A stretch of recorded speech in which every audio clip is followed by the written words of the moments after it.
Hi hello ಎಲ್ರಿಗೂ ನಮಸ್ಕಾರ. Welcome back to my YouTube channel. ನೀವೇನಾದರೂ ಮೊದಲನೇ ಸಾರಿ ನಮ್ಮ ಚಾನಲ್ನ ನೋಡ್ತಾ ಇದ್ರಿ ದಯವಿಟ್ಟು ಸಬ್ಸ್ಕ್ರೈಬ್ ಮಾಡಿ, ಹಾಗೆಯೇ ಪಕ್ಕದಲ್ಲಿರ್ತಕ್ಕಂತಹ ಬೆಲ್ ಐಕನ್ನ ಪ್ರೆಸ್ ಮಾಡ್ಕೊಳ್ಳಿ ಅಂತ ಹೇಳ್ತಾ, ಇವತ್ತು ನಾನು ಮಾಡ್ತಿರುವಂತಹ ರೆಸಿಪಿ ಬಂದು ಹೀರೆಕಾಯಿ ಪಲ್ಯ. ಇದನ್ನು ಯಾವ ರೀತಿ ಮಾಡ್ಕೊಳ್ಳೋದು ಅಂತ ಸ್ಟೆಪ್ ಬೈ ಸ್ಟೆಪ್ ನಾನು ತೋರಿಸ್ತೀನಿ. ಮೊದಲನೇದಾಗಿ ಇದಕ್ಕೆ ನಾನು ಒಂದು ಮೀಡಿಯಮ್ ಸೈಜ್ ಇರ್ತಕ್ಕಂಥ ಒಂದು ಈರುಳ್ಳಿನ ನಾನು ಸ್ವಲ್ಪ ಮೀಡಿಯಮ್ ಸೈಜಲ್ಲಿ ಕಟ್ ಮಾಡ್ಕೊಂಡಿದ್ದೀನಿ. ಅದೇ ರೀತಿ ಒಂದು ಟೊಮೆಟೊನು ಕೂಡ ಕಟ್ ಮಾಡ್ಕೊಂಡಿದ್ದೀನಿ ಮತ್ತು ನೀಟಾಗಿ ತೊಳೆದು ಕಟ್ ಮಾಡ್ಕೊಂಡಿರ್ತಕ್ಕಂತಹ ಹೀರೆಕಾಯಿ ಇಷ್ಟನ್ನು ನಾನು ಬಳಸ್ಕೊಂಡು ಇವಾಗ ಯಾವ ರೀತಿ ಹೀರೆಕಾಯಿ ಪಲ್ಯನ ಈಸಿಯಾಗಿ ಮಾಡ್ಬೋದು ಅಂತ ನಾನು ನಿಮಗೆ ತೋರಿಸ್ತೀನಿ, ಬನ್ನಿ. ಇವಾಗ ನಾನು ಸ್ಟವ್ ಆನ್ ಮಾಡಿಬಿಟ್ಟು ಬಾಣಲಿಗೆ ಆಲ್ರೆಡಿ ಎಣ್ಣೆ ಹಾಕಿದ್ದೀನಿ. ಆ ಎಣ್ಣೆ ಇವಾಗ ಬಿಸಿ ಆಗ್ತಾಯಿದೆ, ನೀವು ಅದನ್ನು ನೋಡ್ಬೋದು. ಇವಾಗ ಅದಕ್ಕೆ ನಾನು ಸಾಸಿವೆನ ಹಾಕ್ತಾಯಿದ್ದೀನಿ. ಸಾಸಿವೆ ಅದು ಚಟಪಟ ಅಂತ ನೋಡಿ ಸೌಂಡ್ ಬರ್ತಾ ಇದೆ. ಇವಾಗ ಮತ್ತೆ ನಾನು ಅದಕ್ಕೆ ಸ್ವಲ್ಪ ಜೀರಿಗೆನೂ ಕೂಡ ಆ್ಯಡ್ ಮಾಡ್ತಾಯಿದ್ದೀನಿ. ಈ ಸಾಸಿವೆ ಮತ್ತು ಜೀರಿಗೆ ಎರಡನ್ನೂ ಆ್ಯಡ್ ಮಾಡ್ಕೊಂಡ್ಮೇಲೆ ಅದಕ್ಕೆ ಕರಿಬೇವಿನ ಸೊಪ್ಪನ್ನ ನಾನು ಹಾಕಿದ್ದೀನಿ. ಕರಿಬೇವಿನ ಸೊಪ್ಪು ಕೂಡ ಅದು ಕಲರ್ ಚೇಂಜ್ ಆಗ್ತಾಯಿದೆ.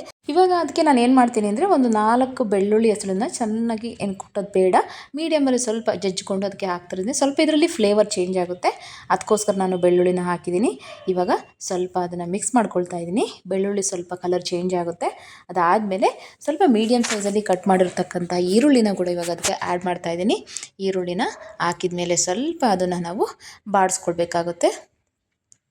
ಇವಾಗ ಈರುಳ್ಳಿನ ನೀಟಾಗಿ ಬಾಡಿಸ್ಕೊಳ್ಳೋಣ. ಬಾಡಿಸ್ಕೊಂಡಾದಮೇಲೆ ಇದಕ್ಕೆ ಇವಾಗ ನಾನು ಕಟ್ ಮಾಡಿರ್ತಕ್ಕಂತಹ ಟೊಮೆಟೊ ಕೂಡ ನಾನಿವಾಗ ಇದಕ್ಕೆ ಆ್ಯಡ್ ಮಾಡ್ಕೊಳ್ತಾ ಹೋಗ್ತೀನಿ. ಈರುಳ್ಳಿ ಮತ್ತು ಟೊಮೆಟೊ ಎರಡನ್ನೂ ಹಾಕಿದ ಮೇಲೆ ಅದನ್ನು ಚೆನ್ನಾಗಿ ಬಾಡಿಸ್ಬೇಕಾಗುತ್ತೆ, ಇಲ್ಲಾಂದರೆ ಸ್ವಲ್ಪ ತಳ ಹಿಡಿಯೋ ಚಾನ್ಸಸ್ ಇರುತ್ತೆ. ಅದಕ್ಕೋಸ್ಕರ ಸ್ವಲ್ಪ ಇವಾಗ ನೀವು ಈರುಳ್ಳಿ ಮತ್ತು ಟೊಮೆಟೊ ಎಲ್ಲ ಹಾಕಿದ್ಮೇಲೆ ಸ್ವಲ್ಪ ಬಾಡಿಸ್ಕೊಳ್ಳಿ. ಅದಾದಮೇಲೆ ನೀವು ಸಣ್ಣದಾಗಿ ಕಟ್ ಮಾಡಿ ಇಟ್ಕೊಂಡಿರ್ತಕ್ಕಂಥ ಹೀರೆಕಾಯಿನ ನಾನು ಇದಕ್ಕೆ ಹಾಕ್ತಾ ಹೋಗ್ತಾಯಿದ್ದೀನಿ.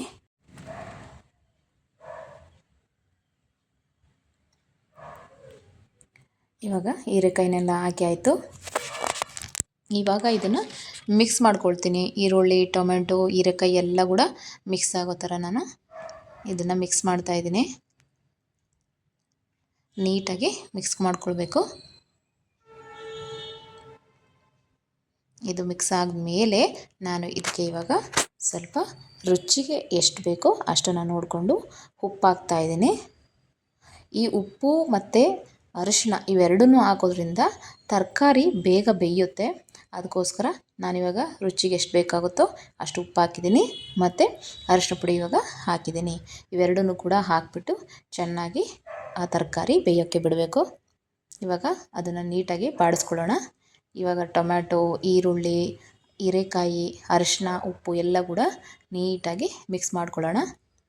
ಆ ರೀತಿ ಮಿಕ್ಸ್ ಮಾಡ್ಕೊಳ್ಳೋದ್ರಿಂದ ಆದಷ್ಟು ಬೇಗ ತರಕಾರಿಗಳು ಬೇಯುತ್ತೆ.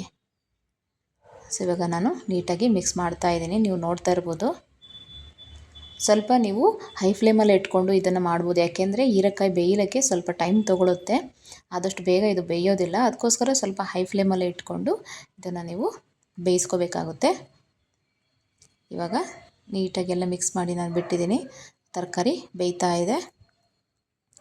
ಈ ರೀತಿ ಬೇಯ್ತಾ ಇರುವಾಗಲೇ ನಾನು ಇವಾಗ ಇದಕ್ಕೆ ರುಚಿಗೆ ತಕ್ಕಷ್ಟು ನಾನು ಖಾರದ ಪುಡಿನ ಹಾಕ್ತಾಯಿದ್ದೀನಿ. ನಿಮ್ಮ ಖಾರಕ್ಕೆ ಎಷ್ಟು ಬೇಕೋ ಅಷ್ಟು ಖಾರದ ಪುಡಿ ನೀವು ಹಾಕ್ಕೋಬೋದು. ನೀವೇನಾದ್ರು ಸ್ವಲ್ಪ ಜಾಸ್ತಿ ಖಾರ ತಿಂತೀರ ಅಂದರೆ ಸ್ವಲ್ಪ ಖಾರದ ಪುಡಿನ ಜಾಸ್ತಿ ಹಾಕ್ಕೊಳ್ರಿ. ಇಲ್ಲ ನಾವು ತುಂಬ ಕಡಿಮೆ ಖಾರ ತಿಂತೀವಿ ಅನ್ನೋರು ಖಾರದ ಪುಡಿ ಸ್ವಲ್ಪ ಕಡಿಮೆ ಹಾಕ್ಕೊಳ್ರಿ. ಸೊ ಈ ರೀತಿಯಾಗಿ ಇವಾಗ ನಾನು ಖಾರದ ಪುಡಿ ಹಾಕ್ಬಿಟ್ಟು ನೀಟಾಗಿ ಅದನ್ನು ಮಿಕ್ಸ್ ಮಾಡ್ತಾಯಿದ್ದೀನಿ. ಅದೆಲ್ಲ ತರಕಾರಿಗಳು ಕೂಡ ಚೆನ್ನಾಗಿ ಇಟ್ಕೋಬೇಕು. ಅದಕ್ಕೋಸ್ಕರ ತರಕಾರಿನ ನೀಟಾಗಿ ಎಲ್ಲದನ್ನು ಕೂಡ ಮಿಕ್ಸ್ ಮಾಡ್ತಾ ಹೋಗ್ತಾಯಿದ್ದೀನಿ. ಈ ರೀತಿ ನೀಟಾಗಿ ಮಿಕ್ಸ್ ಮಾಡ್ತಾ ಹೋಗಬೇಕು. ಇವಾಗ ನಾನು ಇದು ಎಲ್ಲ ಮಿಕ್ಸ್ ಮಾಡಿ ಆದಮೇಲೆ ಒಂದು ಪ್ಲೇಟ್ನ ಮುಚ್ಚುತ್ತಾ ಇದ್ದೀನಿ. ಈ ಥರ ಪ್ಲೇಟ್ ಮುಚ್ಚೋದ್ರಿಂದ ಅದು ಬೇಗ ಬೇಯುತ್ತೆ. ಇವಾಗ ನಾನು ಪ್ಲೇಟ್ನ ಮತ್ತೆ ತೆಗೆದಿದ್ದೀನಿ. ಒಂದ್ಸರಿ ಮತ್ತೆ ಅದನ್ನು ತಿರುಗಿಸ್ಕೊತಾ ಇದ್ದೀನಿ, ಇಲ್ಲಾಂದರೆ ತಳ ಹಿಡಿದ್ಬಿಡುತ್ತೆ. ಅದಕ್ಕೋಸ್ಕರ ಪ್ಲೇಟು ಎಲ್ಲ ನೀಟಾಗಿ ಬೆಂದಾದಮೇಲೆ ಇವಾಗ ನಾನು ಅದಕ್ಕೆ ಮನೇಲಿ ಮಾಡಿರುವಂತಹ ಧನಿಯಾ ಪುಡಿನ ನಾನು ಹಾಕಿದ್ದೀನಿ. ಈ ಧನಿಯಾ ಪುಡಿನ ಯಾವ ರೀತಿ ಮಾಡೋದು ಅಂತ ನಾನು ನಿಮಗೆ ಮತ್ತೊಂದು ವಿಡಿಯೋದಲ್ಲಿ ತೋರಿಸ್ತೀನಿ. ಇವಾಗ ಧನಿಯಾ ಪುಡಿನ ಹಾಕ್ಬಿಟ್ಟು ನೀಟಾಗಿ ಮಿಕ್ಸ್ ಮಾಡ್ತಾ ಇದ್ದೀನಿ. ಇದನ್ನು ಮತ್ತೆ ಸ್ವಲ್ಪ ಬೇಯಲಿಕ್ಕೆ ಬಿಡಬೇಕಾಗುತ್ತೆ, ಯಾಕೆಂದರೆ ಅದು ಇನ್ನೂ ನೀಟಾಗಿ ಬೇಯಲಿಲ್ಲ ಹೀರೆಕಾಯಿ. ಅದಕ್ಕೋಸ್ಕರ ನಾನು ಹೈ ಫ್ಲೇಮಲ್ಲಿ ಇಟ್ಕೊಂಡು ಅದನ್ನು ಬೇಯಿಸ್ತಾ ಇದ್ದೀನಿ. ಇವಾಗ ನೋಡಿ ಸ್ವಲ್ಪ ನಾನು ನೀರನ್ನ ಹಾಕ್ಕೊಂಡಿದ್ದೀನಿ. ತುಂಬ ಜಾಸ್ತಿ ನೀರು ಹಾಕ್ಕೊಳಕ್ಕೆ ಹೋಗಬಾರ್ದು.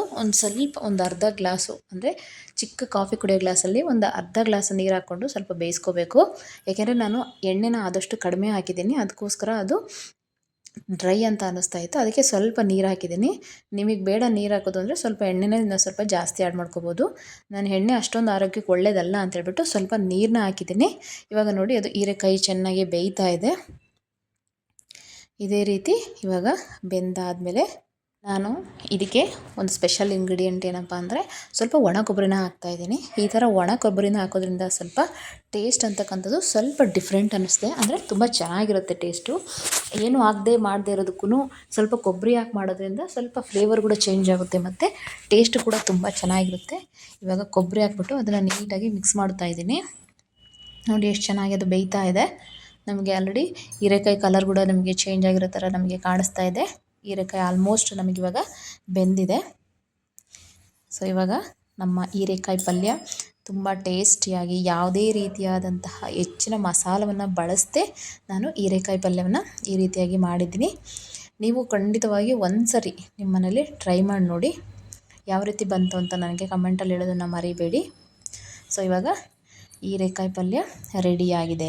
ಈ ಹೀರೆಕಾಯಿ ಪಲ್ಯವನ್ನು ನೀವು ಚಪಾತಿಗೂ ತಿನ್ಬೋದು. ಇದು ಚಪಾತಿಗೆ ತುಂಬ ಒಳ್ಳೆ ಕಾಂಬಿನೇಷನ್ ಆಗಿರುತ್ತೆ. ಇಲ್ಲಾಂದರೆ ನೀವು ರೊಟ್ಟಿಗೂ ಕೂಡ ಇದನ್ನು ತಿನ್ಬೋದು, ದೋಸೆಗೆ ಕೂಡ ನಿಮಗೆ ತಿನ್ಬೋದು. ಆದರೆ ಬೆಸ್ಟ್ ಕಾಂಬಿನೇಷನ್ ಯಾವುದಪ್ಪ ಅಂತಂದರೆ ಚಪಾತಿ ಅಂತಲೇ ನಾವು ಹೇಳ್ಬೋದು. ಅದಕ್ಕೋಸ್ಕರ ನಾನು ಈ ಹೀರೆಕಾಯಿ ಪಲ್ಯಕ್ಕೋಸ್ಕರ ನಾನಿವತ್ತು ಚಪಾತಿ ಮಾಡಿದ್ದೀನಿ. ಚಪಾತಿ ಮತ್ತು ಹೀರೆಕಾಯಿ ಪಲ್ಯ ಕಾಂಬಿನೇಷನ್ ಅಂತೂ ಬೆಸ್ಟ್ ಆಗಿರುತ್ತೆ. ಸೊ ಇದನ್ನು ಖಂಡಿತವಾಗಿಯೂ ನಿಮಗೆ ಈ ವಿಡಿಯೋ ಇಷ್ಟ ಆಗಿರುತ್ತೆ ಅಂತ ನಾನು ಭಾವಿಸ್ತೀನಿ. ಮತ್ತೊಂದು ವಿಡಿಯೋ ಜೊತೆಗೆ ಒಂದು ಹೊಸ ರೆಸಿಪಿಯೊಂದಿಗೆ ಮತ್ತೆ ನಾನು ನಿಮಗೆ ಸಿಗ್ತೀನಿ. ಅಲ್ಲಿವರೆಗೂ thank you for watching. Take care. Bye bye.